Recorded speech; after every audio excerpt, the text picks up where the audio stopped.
Yung mga kasidyos, share ko lang po sa inyo yung nangyari sa aming bandera. Kung bakit nahulog siya na wala namang hangin, wala lahat. Nagtataka kami, bakit bigla siyang, ayan, bigla siyang nahulog mga kasidyo, samantalang wala namang hangin. Kayo na lang po sanang maghusga kung ano sa tingin ninyo ang nangyari dito sa aming bandera. Pero, yun na nakita ko yan mga kasidyo, bigla akong tumayo at yung pagtayo ko niyan, nanindig na ang balahibo ko at tinayo ko siya para ayusin uli, ibalik sa dati.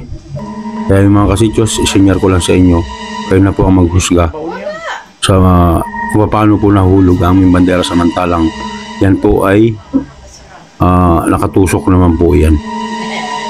Kaya sa mga pagkakataon na mga kasidyos, nandig po yung balahibo ko, baling nirelax ko lang yung sarili ko.